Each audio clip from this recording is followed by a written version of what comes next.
Okay, Newton's third law boleh mengatakan for every action there is a equal and opposite reaction. Dia contoh macam ni, kalau misalnya kita berjalan, kita ada berat kan? So bila kita ada berat, maksudnya bila kita tekan tanah, kenapa kita tak jatuh ke dalam tanah? Ataupun katalah kita letak barang di atas meja, kenapa barang tu tak termasuk ke dalam meja? Because instead we have an action, katalah kotak tu ada weight, badan kita pun kita ada weight, ada mass. So bila kita tekan, okay, contoh gambar yang kedua ni lah, gambar kita berjalan ni kan. Okay, so the action tu adalah kita punya foot push down and back. So kita tekan ke bawah. Kenapa tekan ke bawah? Sebab we have the weight. Okay, dan kemudian di bawah floor tu akan ada reaction. Floor push up and forward. Okay. Back dengan forward ni because ada dia punya friction ya.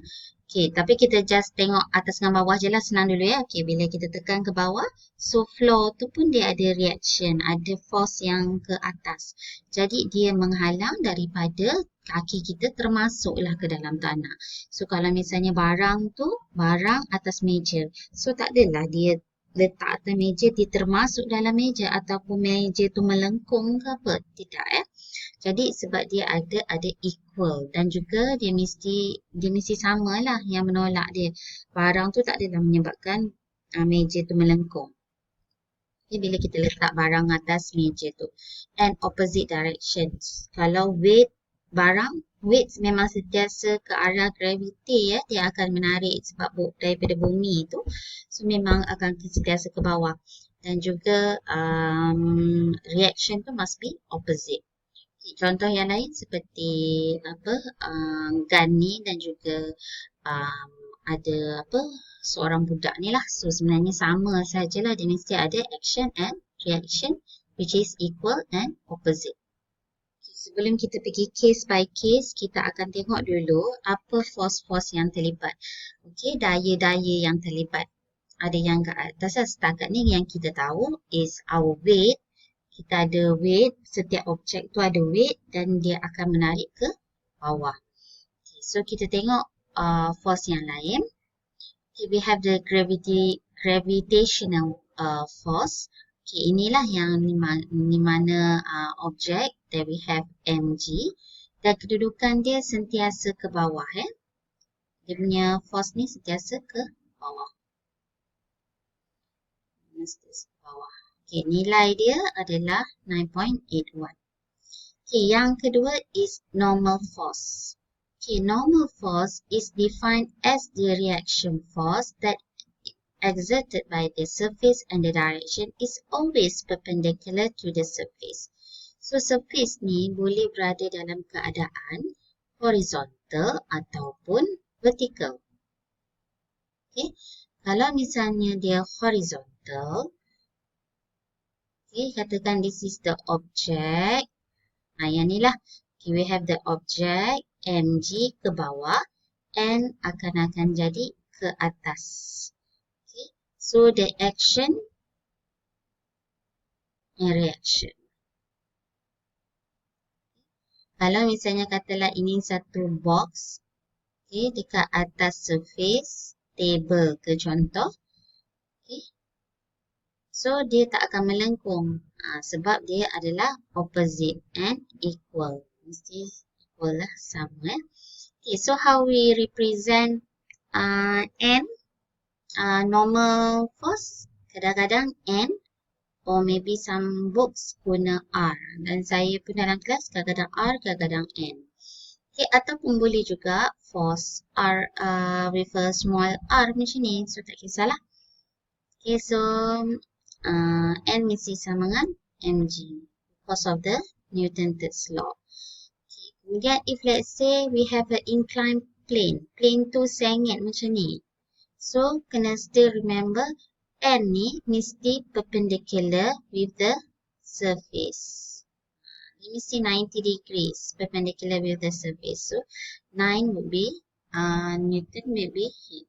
Dan ingat lagi tadi saya kata W must be straight ke bawah.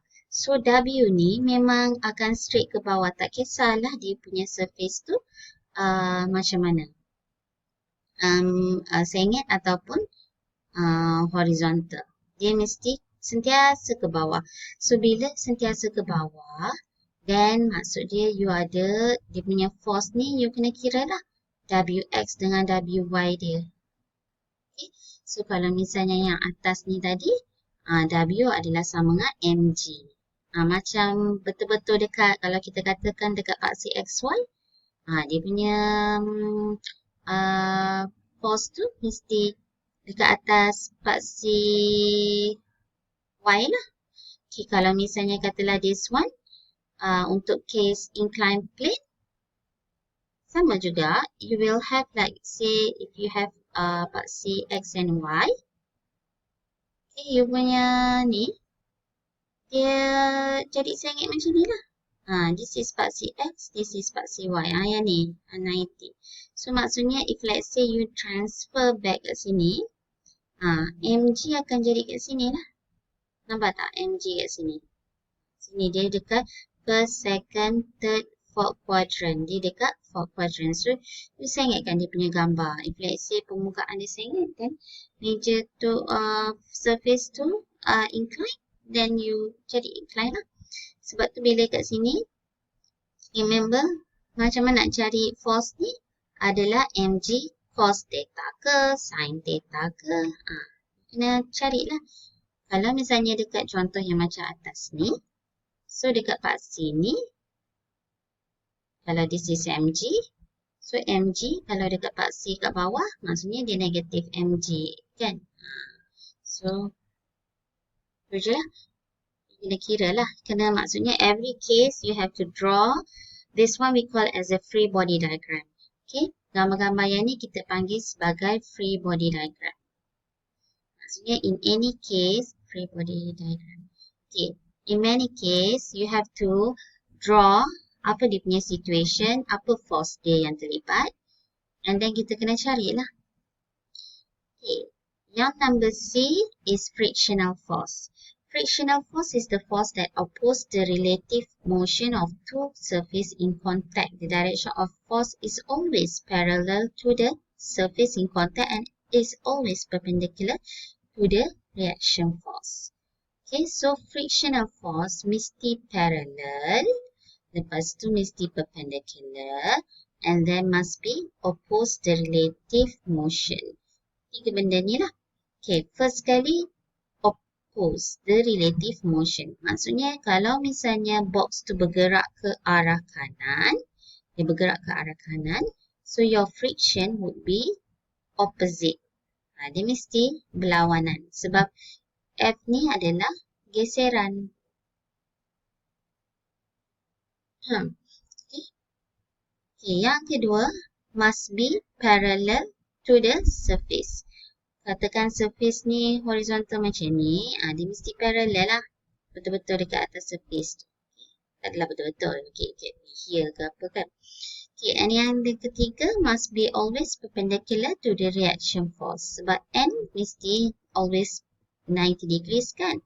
Tapi dia parallel, so should be parallel. Kemudian dia mestilah perpendicular dengan reaction force.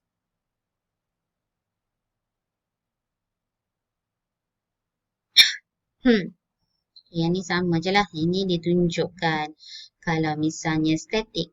Kalau static tu means dia tak bergerak kan, rest. So bila rest, sama jugalah. Okay, kita ada force kalau misalnya ditarik. Okay, kalau static friction ni, apa yang dimaksudkan dengan static friction ni? Maksudnya dia static. Okay, tapi kenapa ada force yang terlibat? Okay, contoh kalau misalnya kita tarik kotak tu, tapi kotak tu tak bergerak. Maksudnya mungkin ia ada ditarik, tapi kotak tu tak bergerak sebab kita tak kuat daya tarikan dia untuk menghalang, mengatasi geseran yang ada pada antara kotak dengan permukaan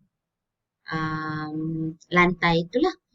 Okay, so dia mungkin boleh berada pada keadaan statik tapi walaupun ada F dengan frictional force. Motion ni lagi lah ya. Oh, okay, ada explanation di sini ya.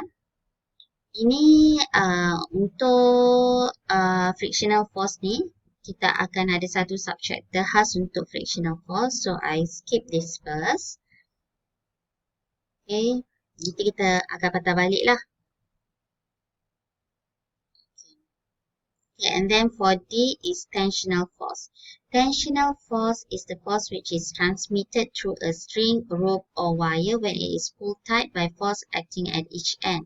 It acts on the body at the point of attachment as shown in the figure below and is directed along the wire away from the body and pulls equally on the object on either end of the wire.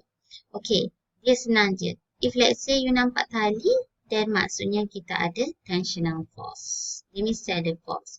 Okay, kalau misalnya tali ni ditarik, so T kat sini akan ada, T kat sini akan ada force kat sini lah.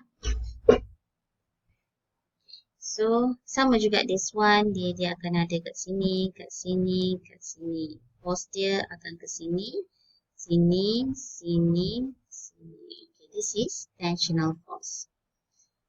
Okay, kita ada beberapa assumption. Okay, dengan mengambil kira the cord and the pulley takes as massless. The cord is unstretchable and is run around a frictionless pulley. The cord is pulled on both bodies with the same